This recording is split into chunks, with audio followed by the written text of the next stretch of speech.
narraciones de vida de santos y santas, el inspirador ejemplo a seguir para el combate católico de hoy. Le invitamos a conservar la doctrina católica y la verdad depositada por nuestro Señor Jesucristo.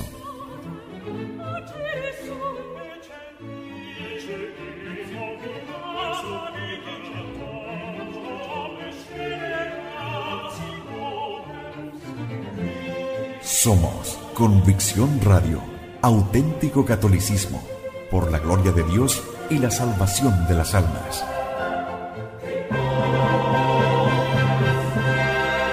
Convicción Radio.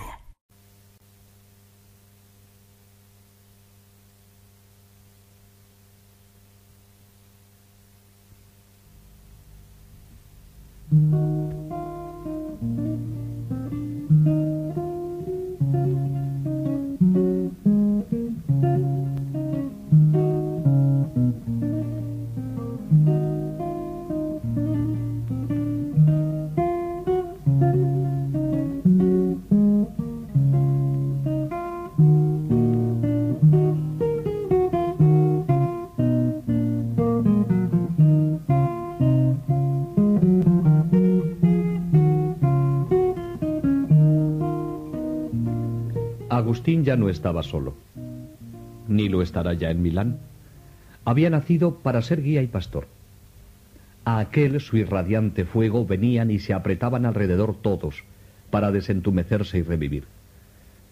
Todavía errante supo ser guía, aunque todavía triste, supo dar alegría.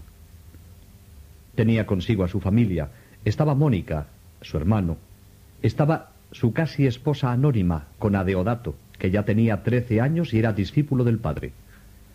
Habían acudido los fieles amigos, Alipio y Nebridio. Romaniano, el mecenas, había enviado allí a su hijo Licencio a estudiar con su viejo amigo. Además, se había hecho con otros conocidos y amigos en Milán, especialmente filósofos. Ya había pasado Agustín de los 30 años y le parecía a veces haber llegado a aquella posición que sus padres le habían presagiado y que él mismo había soñado. Y no obstante no estaba ni contento ni tranquilo. Atribuía la culpa de esta inquietud a no ser todavía ni bastante célebre ni bastante rico, a no tener mujer verdadera, esposa legítima y presentable en todas partes. Mas luego sentía que la felicidad no podía consistir en aquellas cosas, o al menos en ellas solas. Y se enfurecía y se agitaba, tentado a veces de ir a arrodillarse ante Ambrosio y entregarse a él del todo. Otras veces, decidido a acomodarse en la blanda almohada del escepticismo y no consumir el tiempo y el espíritu acerca de problemas que el hombre es tan loco en proponerse, pero no tan sabio que los pueda resolver. Agustín quería ser feliz. No acertaba a vivir sin la felicidad completa y segura, y esta felicidad jamás la había hallado en nada. Ni sus primeros triunfos académicos o teatrales de la juventud, ni el apostolado maniqueo, ni las exploraciones filosóficas, ni el cariño de la mujer o las sonrisas del hijo le habían dado alegría duradera, felicidad perfecta. Y por encima de todo, debía dar clase, proseguir sus estudios, pensar en mantener a la familia, cultivar las relaciones útiles y obedecer las órdenes y deseos de los poderosos de quienes dependía su suerte. En aquel año, el 385, fue elegido como nuevo profesor de retórica recomendado por el gran literato Símaco para pronunciar el panegírico anual del emperador Valentiniano II. Era este un muchacho de 14 años apenas.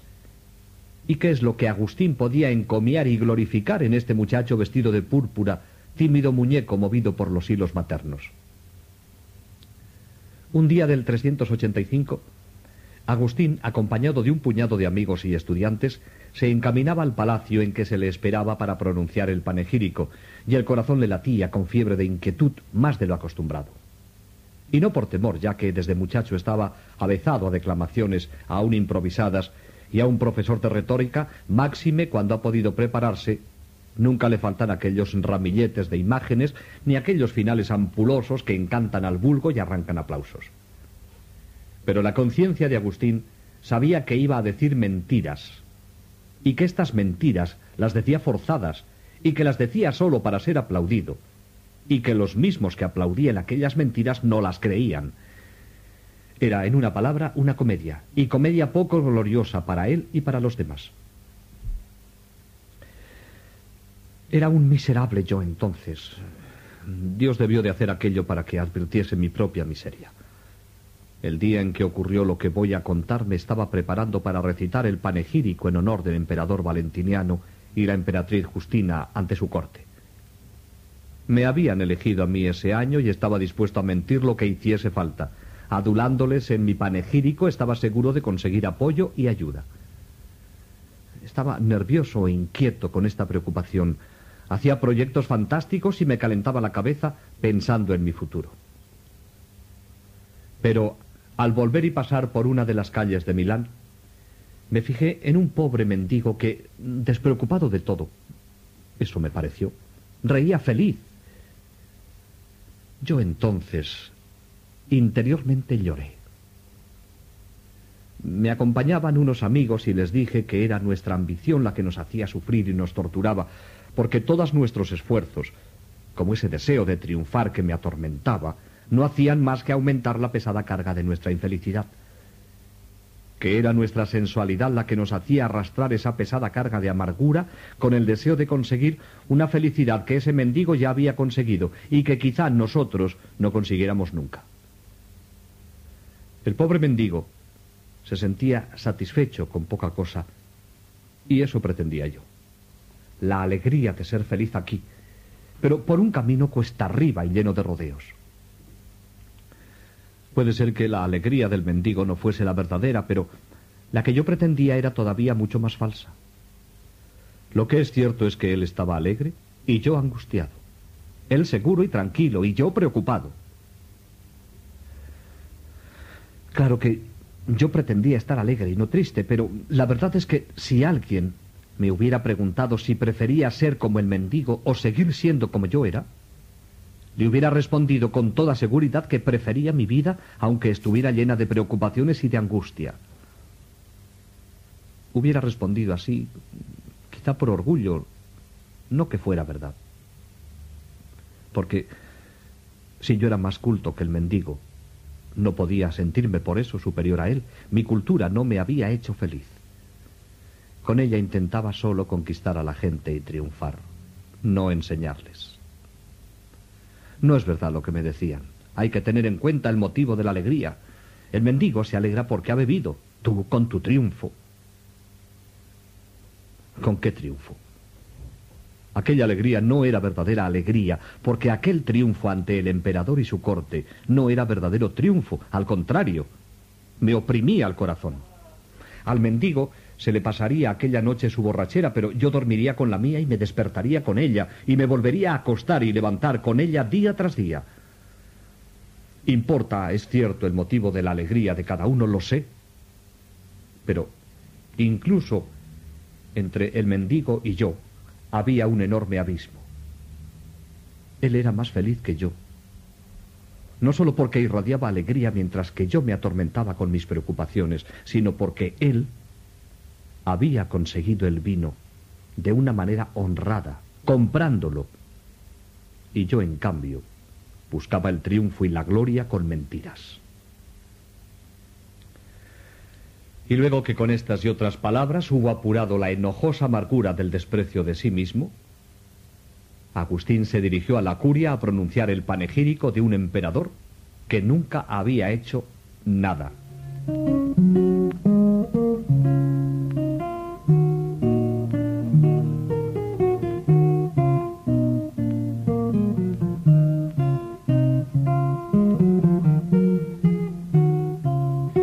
Para Agustín existe la tentación de acomodarse en el triclinio de la fortuna burguesa y la, tanto más fuerte, de seguir su caminata de peregrino apasionado que no desatará las sandalias hasta haber dado con la casa de la paz.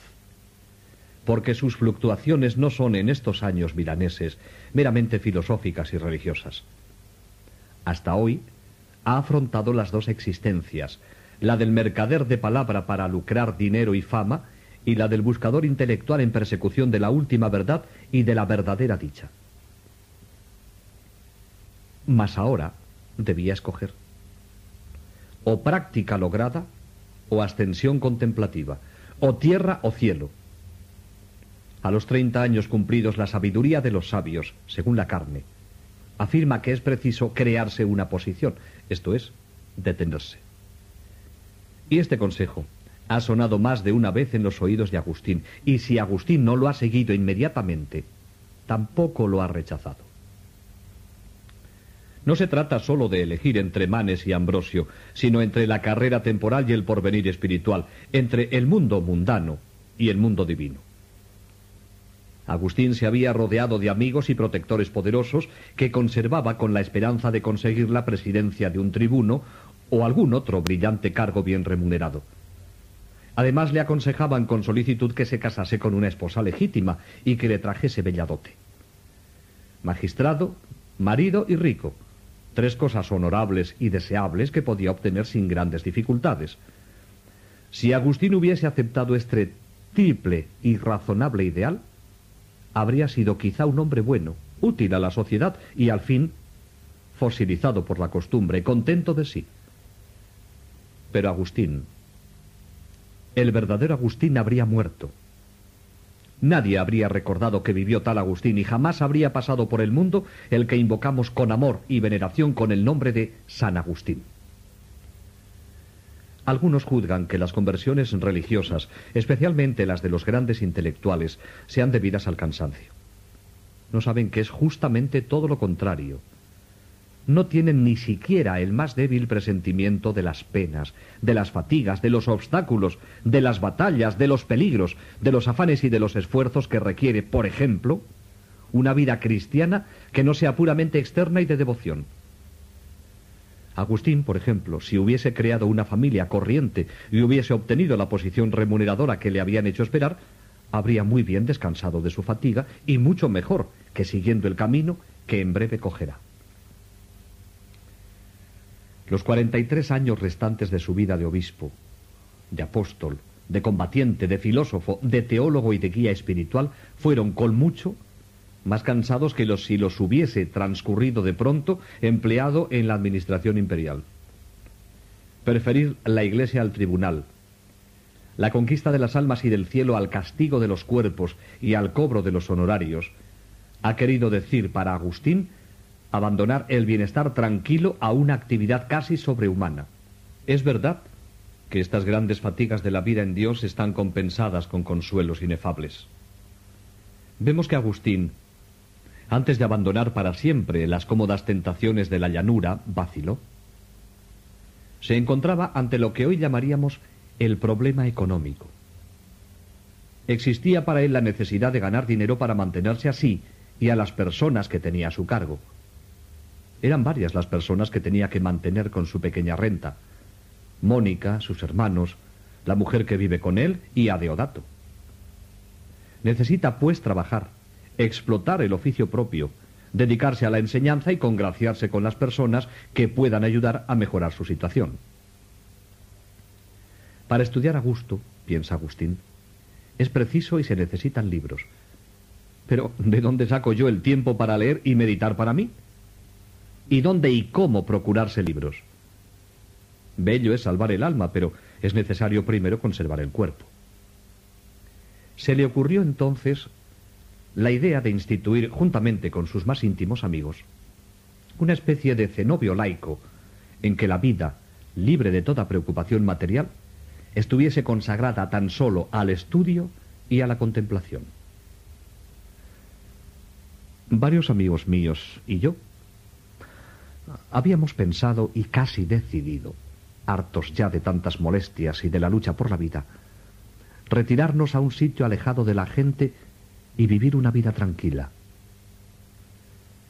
Esta especie de vida ociosa la teníamos planeada de modo que todo lo que tuviésemos y pudiésemos tener lo pusiéramos a disposición de todos. Formaríamos así un fondo común que, en base a nuestra amistad, no habría nada que fuera de este o de aquel, sino que lo de todos sería todo uno, y todo de todos. Los que habíamos formado esa sociedad éramos como unos 10, algunos muy ricos, como Romaniano, muy amigo mío desde niño, y uno de los que más insistían en que nuestro proyecto se llevara adelante. Pero en cuanto salió el tema de las mujeres, que algunos ya tenían y que otros queríamos tener también, todo este proyecto, tan bien preparado, se deshizo.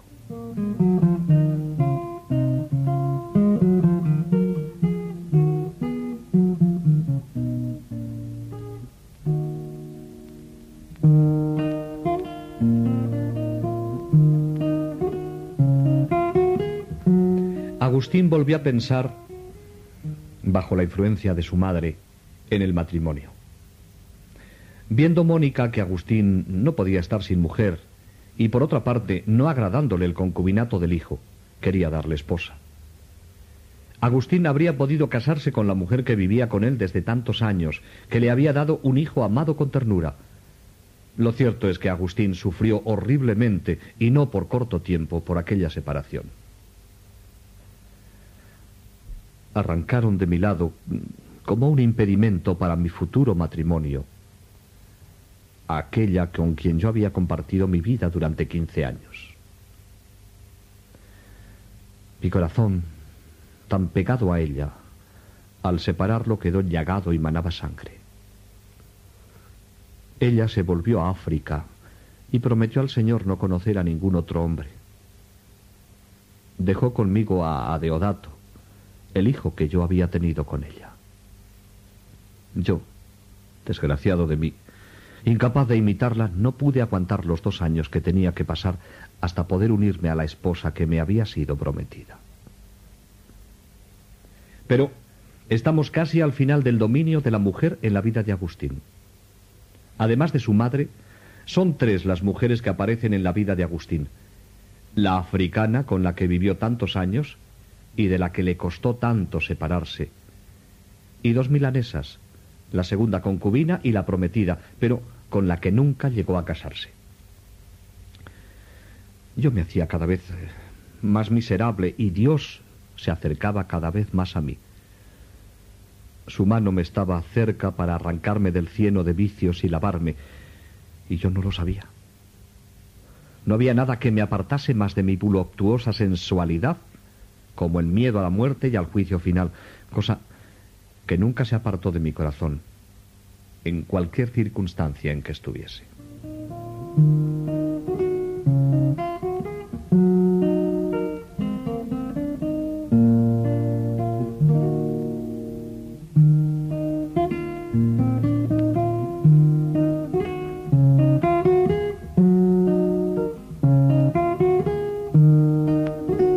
Una conversión, cuando no es la iluminación deslumbrante y repentina que echó por tierra a Pablo, semeja el lento converger de los rayos sobre un punto solo.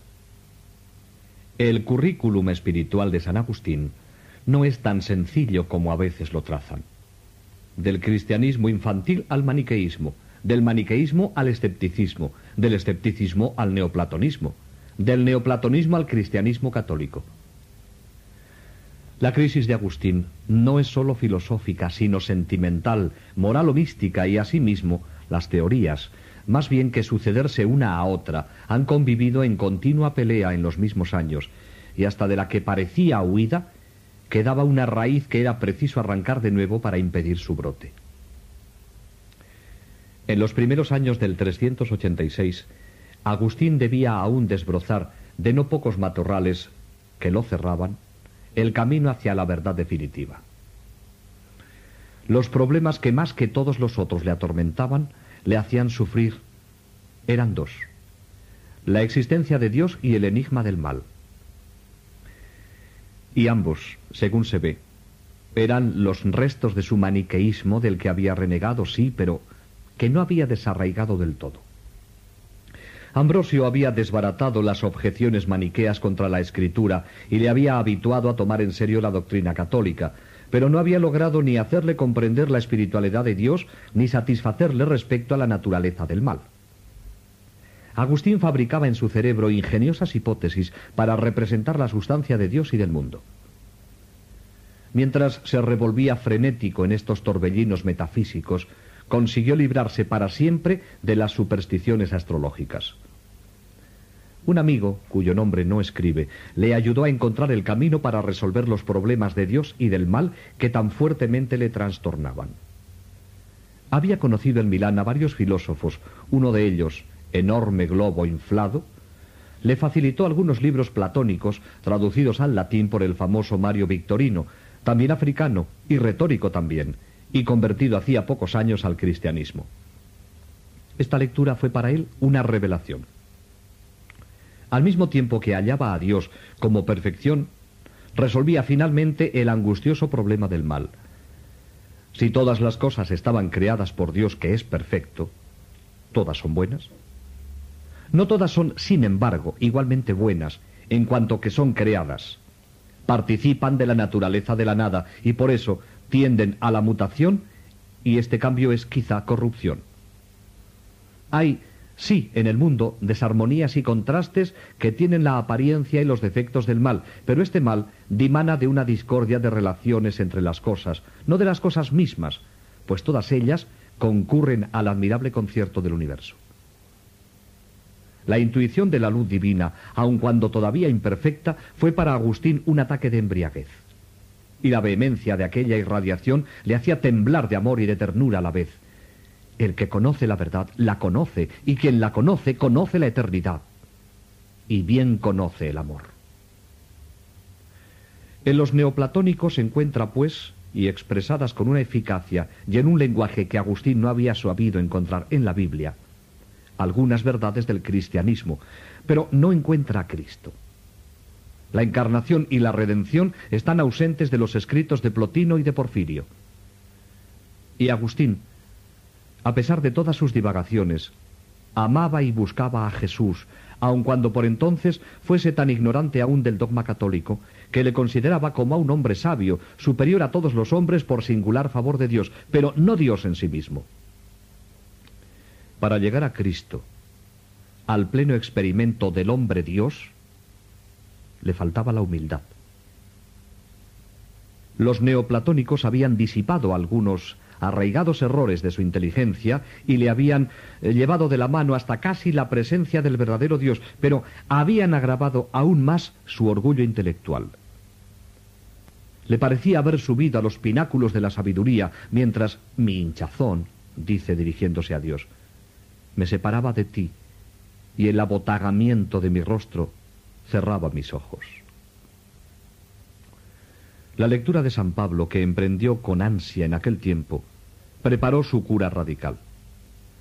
Fuera de las confirmaciones de la verdad, poco antes conquistadas, descubrió otras que la integraban y aclaraban. La figura de Cristo se le adelantó con sus contornos auténticos de Hijo de Dios y de Dios humanado, y de la elocuencia paulina, vibrante de caridad desenfrenada y de abandono nada servil, recibió Agustín las primeras e inolvidables lecciones de humildad. En todo este camino, recorrido en pocos meses, había sufrido amargamente, pero ya paladeaba un sabor de deleite ante el cual todos los placeres de la carne y de la tierra no son sino flores marchitas. En Agustín, y es ya señal de la grandeza próxima, la labor metafísica no es el sosegado cavilar de los profesores de filosofía, ni el distraído desmenuzar de aficionados indiferentes. Él se arroja todo entero en el horno del pensamiento. Todo cuanto toca, hasta las más frías teorías, se vuelve cálido. No medita solo con el cerebro, sino con el corazón, con todas sus potencias, con toda la violencia de su alma entera, y en la busca empeña todo su ser, y sufre y goza en sus ascensiones y en sus caídas, como si se tratase, en vez de ideas, de su misma vida, de su destino. Según es todo fuego en el amor y en la amistad, es llama flameante en su afanoso peregrinar por la adquisición de la verdad. La luz vuela a la luz, y el amor responde al amor. Agustín merecía, por su hambre apasionada, saciarse con Cristo. Las últimas invitaciones al banquete estaban próximas, y él estaba ya preparado para recibirlas.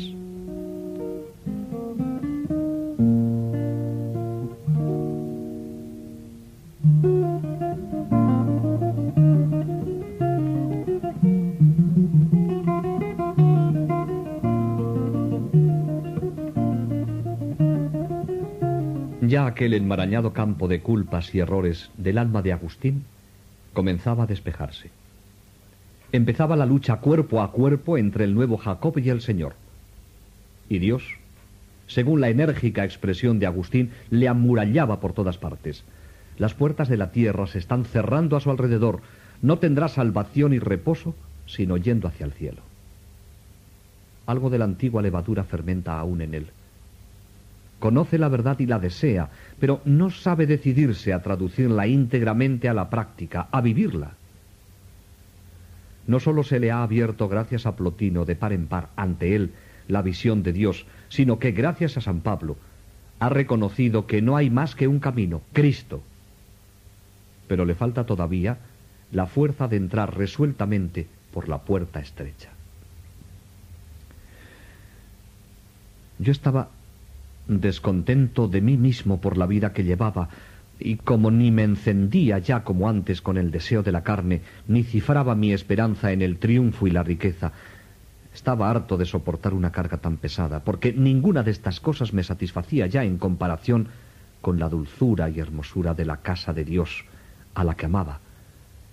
Pero me sentía fuertemente atado al deseo de tener mujer, y como el apóstol Pablo no prohíbe casarse, sino que solo invitaba a seguir lo mejor, al querer vivamente que todos sean como él, yo como más débil, escogí el camino más fácil. Y ese era el motivo por el que caminaba tan lentamente en las demás cosas. Y me consumía envuelto en esas agotadoras preocupaciones que necesariamente tenía que aceptar por ser cosas inherentes a la misma vida conyugal, a la que me sentía inclinado. Y sin embargo, no podía soportarlas. No tenía nadie a quien pedir consejo en tanta cavilación. Los amigos neoplatónicos volvían para discutir de abstracciones, pero no para guiarle en la vida. Le habían acompañado hasta los pies de Dios, pero ignoraban o despreciaban a Jesús y su evangelio.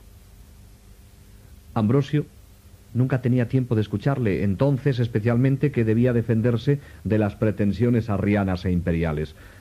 Sus más caros amigos eran, más que amigos, discípulos, y no podían dirigir a aquel de quien esperan la dirección. Agustín tuvo una inspiración venida verdaderamente de Dios: ir a consultar a Simpliciano. Así nos narra Agustín esa entrevista con Simpliciano. Dios me inspiró la idea, que me pareció estupenda, de dirigirme a mi amigo Simpliciano, porque me parecía un buen hijo de Dios, y en él se traslucía la gracia divina. Había también oído decir de él que desde su juventud había vivido muy piadosamente, y como entonces era ya viejo, me parecía que con tantos años dedicados al servicio de Dios tendría mucha experiencia y sería muy docto en muchas cosas. Y verdaderamente así era. Por eso quise confiarle mis dudas e inquietudes y que me dijese qué modo de vida era el más indicado para mí, teniendo en cuenta el estado de ánimo en que me encontraba, y así empezar a caminar por la senda estrecha. Porque yo veía la iglesia de Dios llena de gente, pero unos iban por un camino y otros por otro. Conté a Simpliciano mis desgraciados pasos por el camino del error. Pero cuando le dije que había leído algunos de los libros platónicos que Victorino había traducido al latín, me felicitó por haberlos leído, porque en ellos se apunta de mil maneras a Dios y a su verbo, y no en cambio en otras muchas obras de otros filósofos que están llenas de errores y equivocaciones. Victorino había ejercido como profesor de retórica en Roma. Yo había oído decir que había muerto en la fe cristiana. Simpliciano, para animarme a seguir la humildad de Cristo, oculta para los que se dicen sabios y revelada a los pequeñitos, me habló de Victorino, a quien había tratado muy íntimamente cuando estaba en Roma, y de él me contó algo que no quiero dejar en silencio, porque el modo como Victorino se hizo cristiano encierra una gran alabanza a la misericordia de Dios y debe ser dada a conocer. Victorino era un anciano muy sabio, gran especialista en las artes liberales. Había sido maestro de muchos nobles senadores. Hasta entonces había adorado a los ídolos y había participado en sus sacrilegios sagrados, como estaba de moda entonces en casi toda la estirada nobleza romana.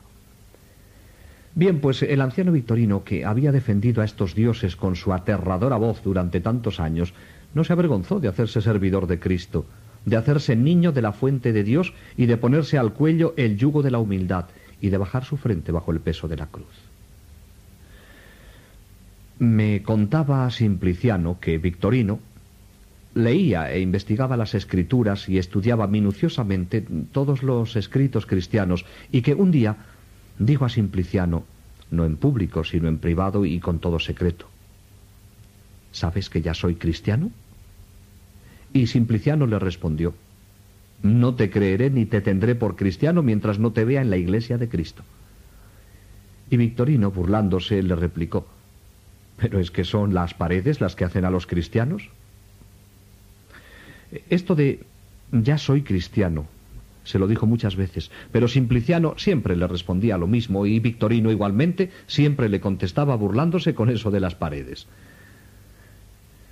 Y es que Victorino temía ofender a sus amigos soberbios, adoradores de demonios, porque pensaba que desde la altura de su babilónica dignidad caerían sobre él como terribles enemigos si se hacía públicamente cristiano.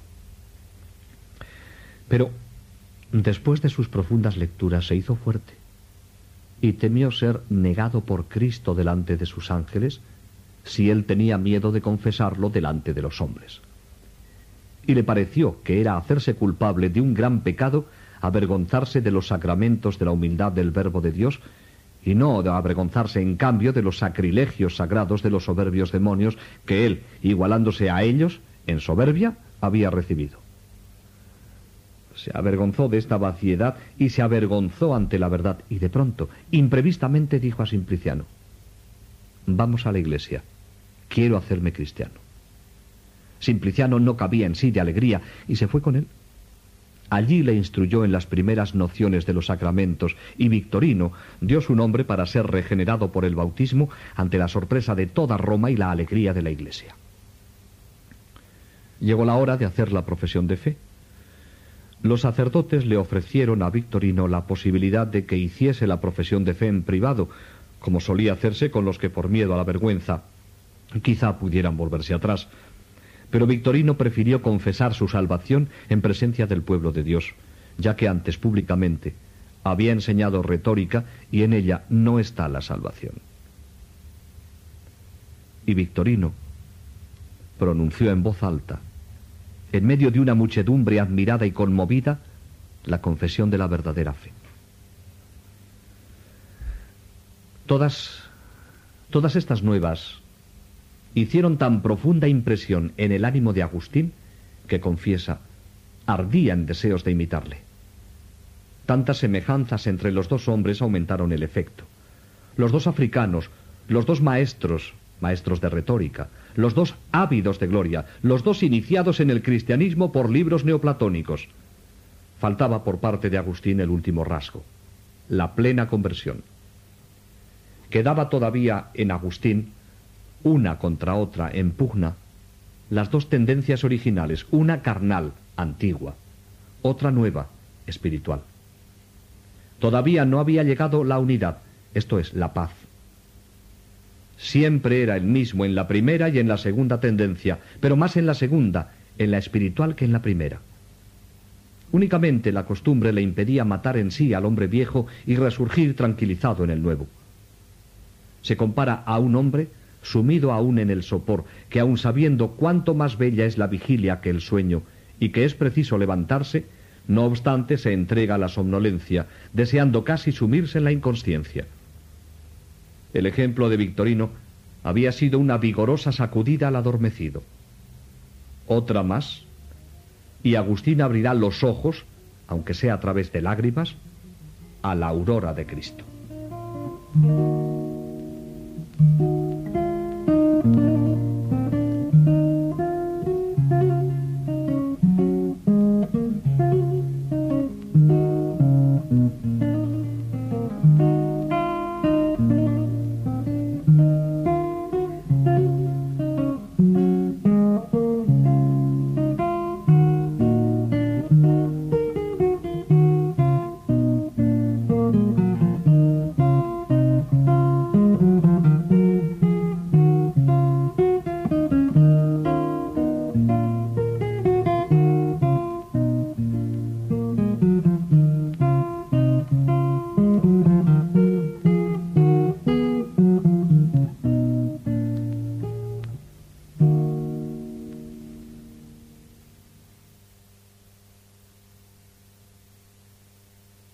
Convicción Radio, siempre por la verdad.